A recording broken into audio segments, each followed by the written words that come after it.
இந்த சோதனையின் நடுவிலே தன்னுடைய மகனை கூட்டிக் கொண்டு போகிறார். அவரும் கேட்கிறார், தகப்பனே, நெருப்பு இருக்கிறது, விறகு இருக்கிறது, பலிக்கு ஆடு எங்கே என்று சொல்லும் பொழுது தேவன் பார்த்துக் கொள்வார் என்று சொல்லி தேவனை, பரம தகப்பனை மகனுக்கு முன்பாக அவர் காண்பிக்கிறதை நாம் பார்க்கிறோம். இதை தேவன் அப்ரிசியேட் பண்ணி ஆண்டவர் பலியை செலுத்தி ஆபிரகாமை ஆசீர்வதித்தார். ஈசாக்கும் சந்ததியும் ஆசீர்வதிக்கப்பட்டது. இரண்டாவதாக பார்த்தோமானால் தாவீது, சாலமோன் இவர்கள் இருவருடைய உறவு முறையை நம்ம பார்க்கிறோம்.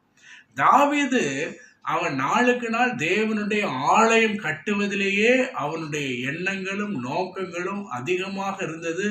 அவன் அந்த ஆலயம் கட்டுமான பணிக்காக அநேக செல்வங்களை, வளங்களை அவன் ஒவ்வொரு நாளும் அதை சேர்த்து கொண்டே வந்தான்.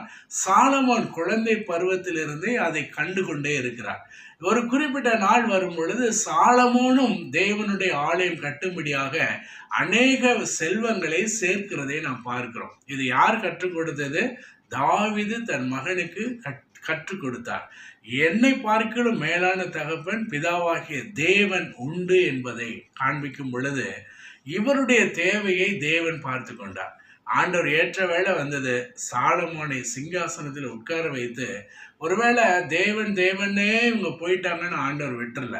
முதலாவது தேவனுடைய ராஜ்யத்தை, நீதியை தேடுங்க, அப்பொழுதெல்லாம் உங்களுக்கு கூட கொடுக்கப்படும் என்று சொன்ன தேவன் ஏற்ற வேளையில சமஸ்த இஸ்ரவேலுக்கு சாலமோனை ராஜாவாக மாற்றி